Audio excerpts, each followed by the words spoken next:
Look at you. Hmm? Look at you. Yeah, like we were just talking. Okay. Camera's not here. Alright, so he's gonna say your name, and then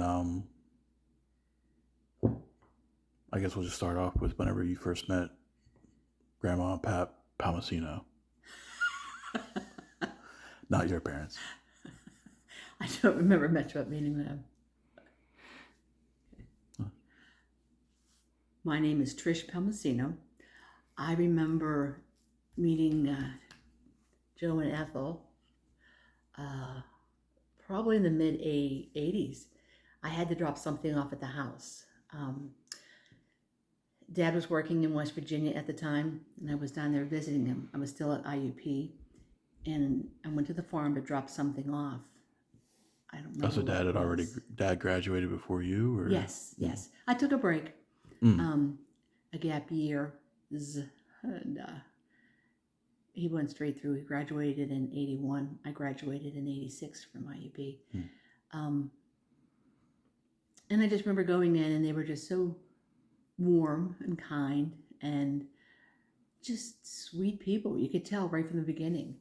And we were standing there in the entranceway at the farmhouse, and they were like, "Well, do you want to come in? Do you want a cup of tea?" And just so welcoming.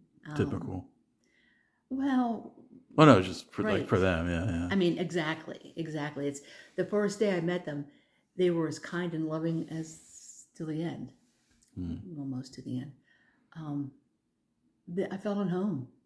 I do, and that feeling of being welcomed never changed, not at all.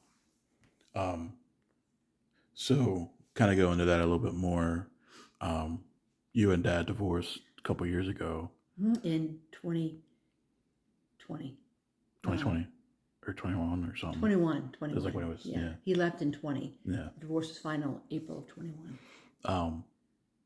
But even after that, I mean, they were still treating you just the same. It's not like, oh yeah, there was a familiar bond there that divorce wasn't going to change. only family was always really important to both of them. Yes, and to me as well. I wasn't going to leave them. He had to deal with them. I mean, that was his relationship with his parents, and I had my relationship with them because my parents both died. Well, my dad's been dead over 28 years because Daniel was just an infant. And I remember I was in second grade, I think. Yeah. So yeah. Probably. And you were a senior when my mom died. Yeah. So it's been a long time since I've had parents on earth. And I mean, I just remember saying to them, you're my earthly parents. And they were. She was like my mom and he was like my dad. No, I'm not crying. My eyes are just watering from my allergies, just so you're not like, oh, I'm a crier, so how would I notice? Yeah. Who am I to judge? Yeah. And that's part of the reason why the divorce was so hard, because I grew up in this, your dad and I both grew up with this attitude of deeply steeped Catholic, marriage is forever, family is everything. And my parents were the shining example of happiness and love, and just, there was no divorce, because if it's not working out, you fix it. And that's what I wanted as for myself, and as well as he did too. So it was a real struggle to. I mean, like, it was, like you said, it was like my senior year whenever, Dad attempted suicide or whatever, and that was I think like the boiling point for when it started. But you guys tried. I know. I mean, that was no, Josh. It was actually that was, you were a sophomore. Daniel was 13. Sarah was 15. You were 17. Oh wow. Yeah, I guess you're right. Yes, you're right. You are right. I'm sorry. Of course, like, I remember that was, it was a crazy year. Yeah. My mom had just God.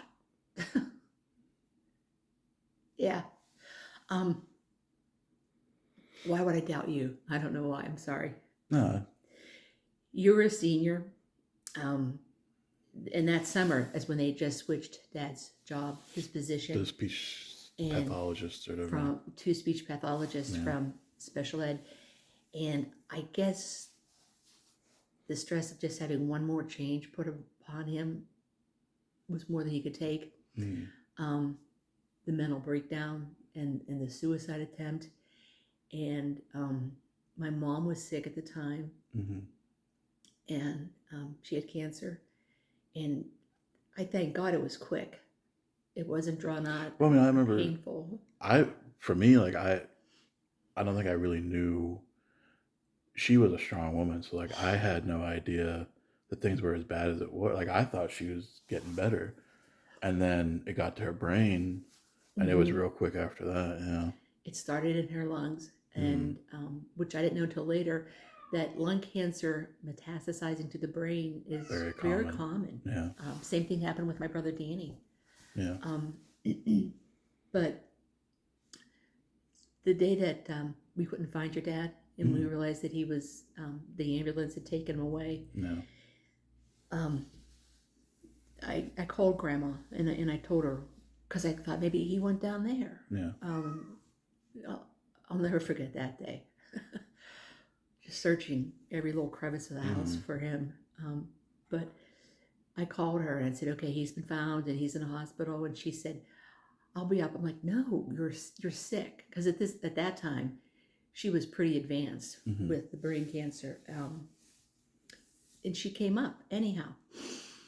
And I remember when I saw her in the driveway, I was kind of irritated. Like, I was a mess.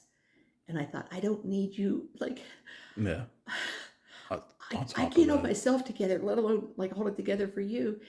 And I just remember seeing her on the driveway in her nightgown, moo kind of thing. And she had a turban on because she had no hair left. And she kept beeping the horn. So I went outside to the driveway and she said, look at the front of my car. Like, I don't care about the front of your car. And I said, I looked, I'm like, it's fine. And she said, why? She goes, thank God I heard a thump. I wanted to make sure I didn't hit anything. She said, I barely can see.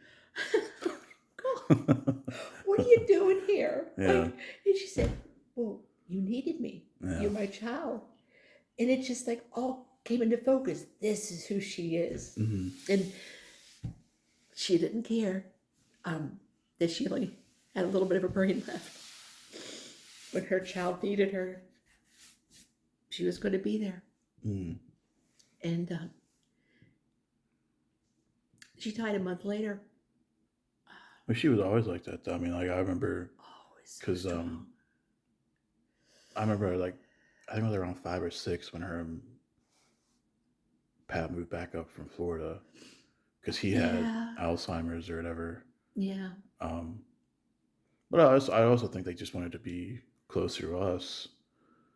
Because I mean, we went down there. I think I don't know a couple times maybe, but I mean it was, it's like a 23-something hour drive or whatever. And flying with Daniel was, I mean, with any baby, it's like out of the question or whatever. Plus, there was so much stuff. I mean, that the minivan was packed. But like ever since then, she lived like 2 minutes down the road, so it was like growing up with like another mom. So I mean, I remember like we would always go to her place after school and sleepovers at her place. So it was tough seeing that, but like you said, it was quick. At least that's kind of like the silver lining. It wasn't at all like Grandma Palacino. Yeah. So and I thank God for that. Knowing my mom, she probably said, "Oh, I'm not doing that." Like I said, she was a strong person for sure. She really was. Yeah. She just saw what needed to be done. I have so many stories of her strength. I mean, like she worked like at that time. I don't think it was very common. She was like what a reception or like a phone receptionist or something, and then during the war, women did work during the war. Oh yeah. She worked for Bell Telephone. She was an operator. And then, as traditionally the women did, she quit when my dad got back from the war. They got married. She had a baby exactly 9 months later, and then 4 more to follow. When I was about kindergarten age, then she started to go back to work. Was that Mr. Gwinner, or was that Oh no, later that on? was way later. on. She went back to the phone company, and then she went back to went to Homestead Hospital and worked the switchboard there. Okay. And it was just, and the older I got, the more predominant it got. It was just seasonal at first, and then. So I mean, she More enjoyed it full-time. then, I guess, at least, right? Or She just wanted to get out of the house, or she needed more. yeah. She was just too much. Sitting around the house, being a housewife with no kids at home was not her thing. Again, one of my favorite stories. My dad was a fire captain in the city of Pittsburgh, and she was pregnant with, I think, my brother Johnny. And my dad, he would work like 36-hour shifts. It was a long time at that time, and he was leaving, and she said, "It's dark in this house," and he's like, "Yeah, don't paint the house." She was like, "No, but it's dark. Don't you think it's dark in here?" And he's like, "Do not paint the house." And she's like, "I won't paint the house." He's like, "I know you." And she's like, "Get out of here." So he went to work, and after his shift at the firehouse was done, he came home. He walked in. He went, "Damn it, it's brighter in here." He said, "But I don't smell paint." That window wasn't there. She put a hole in the wall. Took my sister on the streetcar down to the hardware store, bought a window, and went in and installed the window by herself. She said, "Come on, this is like not the average thing." And she figured out how to. What do you think? I don't Put think a window in I plaster? definitely would, yeah. I don't even know. Yeah. And they didn't definitely have YouTube back then, so No. she just figured it out. Wow. And she was like, "Beep, it was too dark in here. I didn't like it." And then That was when they were still living in Homestead. No, this is when they were living in Lincoln Place. Yeah. To be a fire captain, or to be a fireman in the city of Pittsburgh, you had to have a city Certain of address. Pittsburgh address. Okay. Yeah. So when my mom was pregnant with me is when they moved to Oakville. That's the only home I remember. And then you guys moved to Ligonier. After my senior year. Senior year. Yeah, my senior year. But the same thing when she went into labor with my brother Danny, she had to wait, and she was like having contractions. Like, "Well, what took so long?" She said, "It took forever to get that cement off my hands." She was laying a cement sidewalk around the side of the house. What? What about these stories of women just sitting around eating wanting to bonbons do hard and, work while she's pregnant? Yeah. She had a very strong nesting Manual instinct. labor. But she was just this inner strength, strong woman. She's one of 3 girls. She was the middle of 3 girls. Her dad died of cancer when she was 16, and it really changed her world because he was just the center of all their universes. And she Was became. he in a steel mill or something? No, or? he owned a beer distributor in Homestead.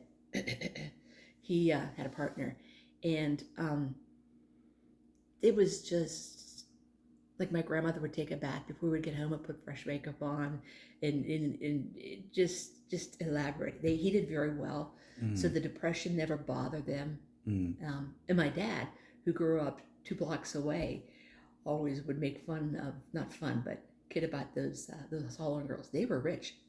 They used toothpaste. I do remember, I think it was, I don't know, probably like Christmas or something. We were like peeling potatoes with Grandma, and she was like, "Make sure you get real close to the skin." Like, she was like, "Make sure you peel it real nice," because like she grew up in that period. So like, Yes. no waste, no like, Right. no cutting corners or whatever.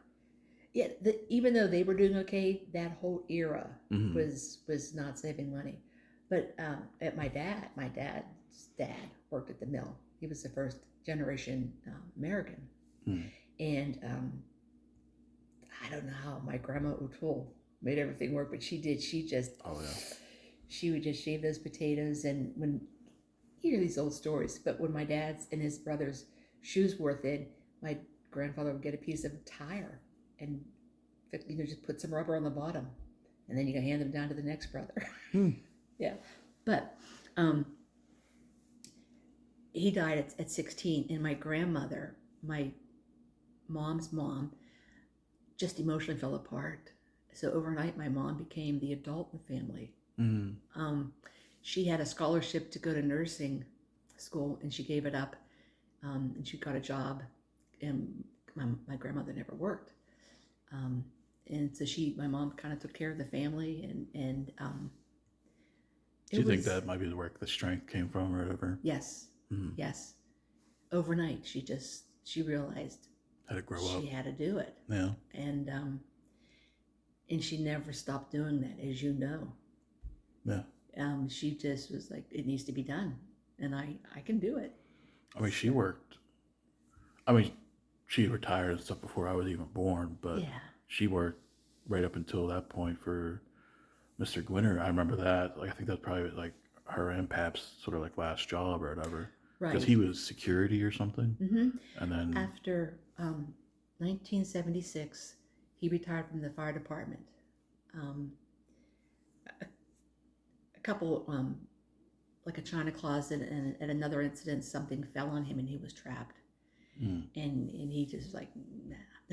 No. I mean, he had put in 25 years or something, so he realized that this was a young man's job. Yeah. Couldn't do it anymore. Or didn't want to. Yeah. He didn't want to take any more chances. No. So I don't think he'd ever say he wasn't a young man anymore. So he retired. He got a job with the Mellon family, Okay. being security for their two daughters. And that really was because if you're a fire captain and you're running into fires every day saving lives, and then you go to, carrying a gun while, a 6-year-old girl goes to ballet class, it's kind of anticlimactic. Yeah. I mean, he loved the people and everything, but just wasn't the same thing. Yeah. And then they ended up meeting. I don't even know how things fell into place, because the way life does, they just kind of fall in front of you. They met up with Mr. Gwinner, and he just needed someone to drive errands for him and make his meals. That was mainly in Ligonier, right? Or did he have property? He lived in Florida. He had a home in Florida. He'd already sold his family home in Sewickley, the Gwinner Mansion. It's still there, I guess. Oh yeah. Oh yeah. If you look it up, it's really interesting. The Gwinners and the Carnegies, they're all founders of a lot of the Pittsburgh financial history. But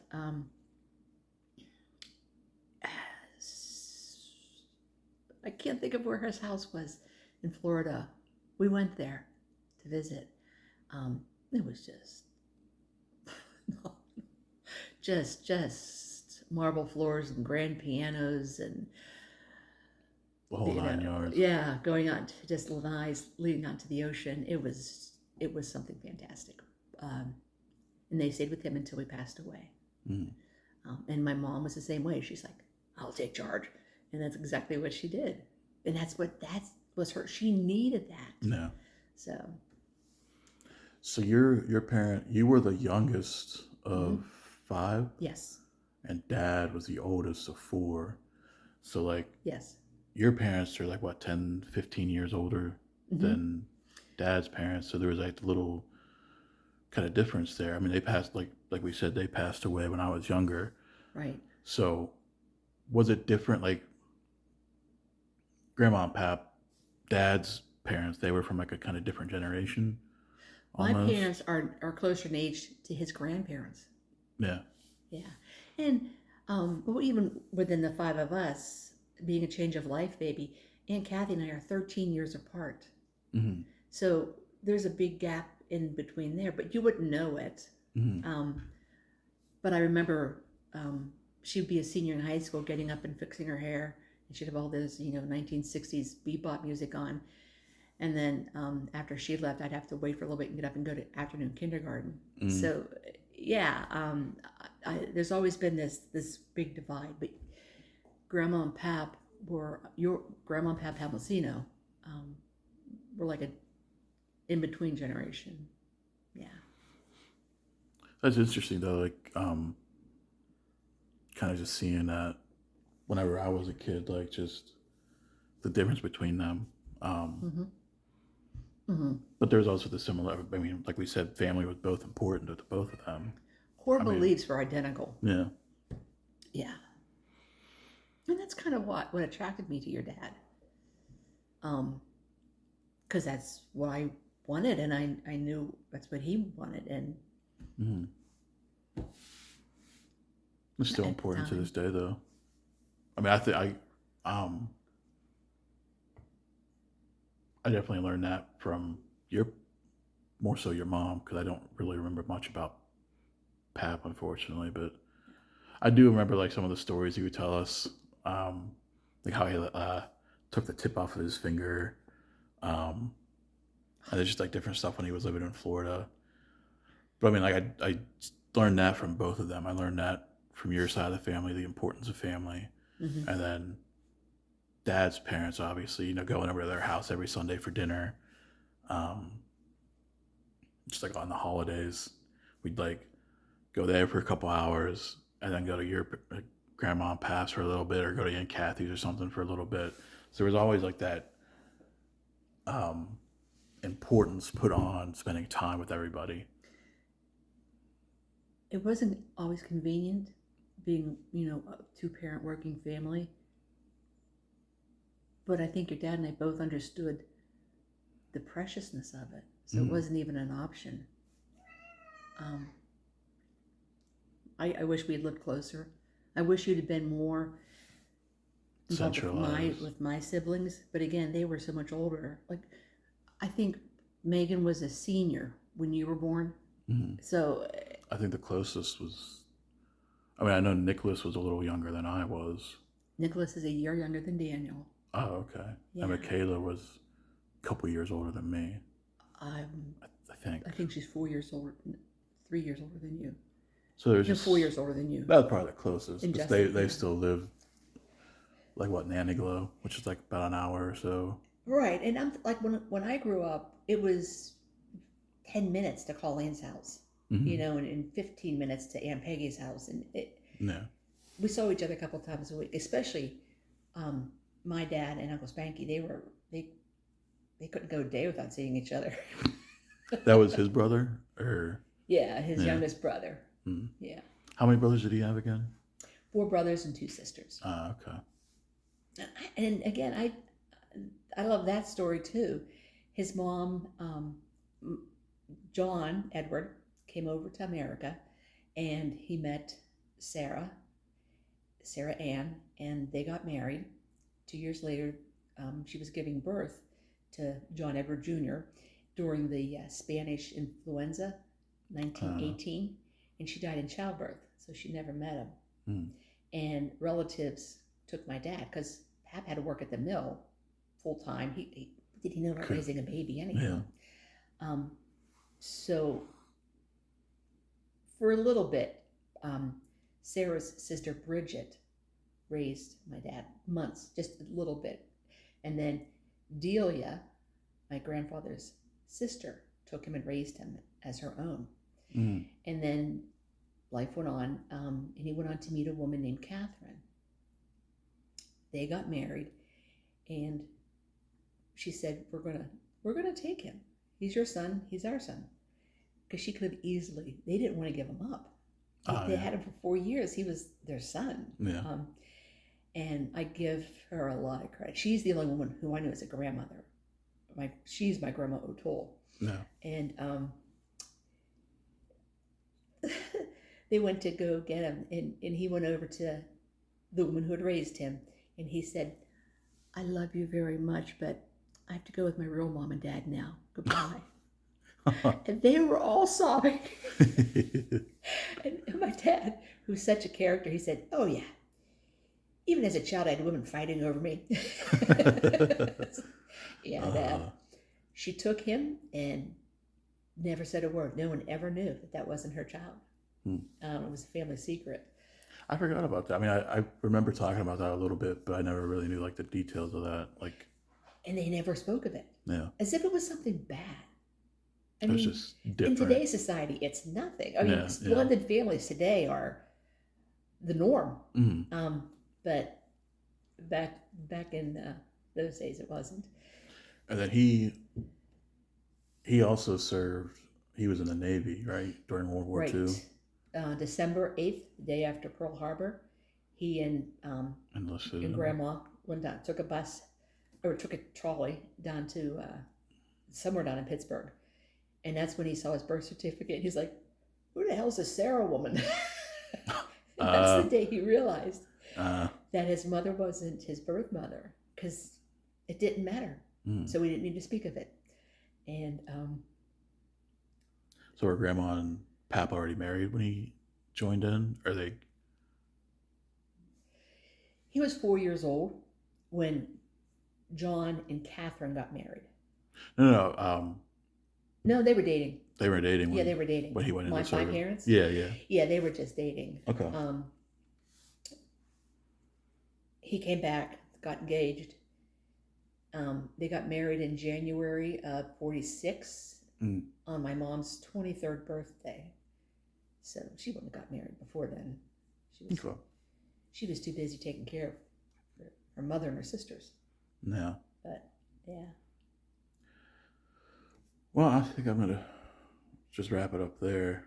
Thank you for this. I forgot how much I love talking about these stories. Oh yeah. I mean, I feel like we talk about some of this stuff, but like there's like even talking with you and talking with Dad, there was some stuff that I didn't know. Like when I was talking with Dad, I didn't know that his grandpa came over first, and then what was her name? Philomena. Yeah, she came over afterwards.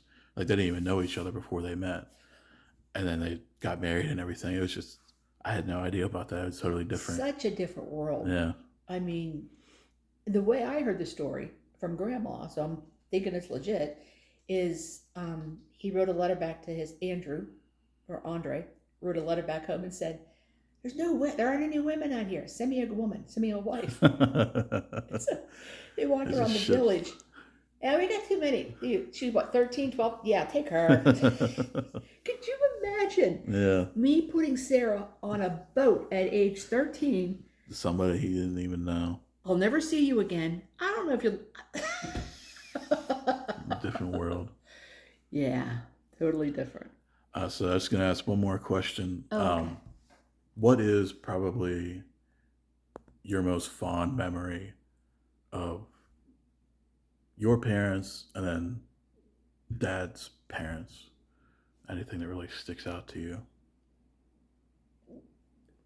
My parents, they would always dance in the kitchen. I remember my mom,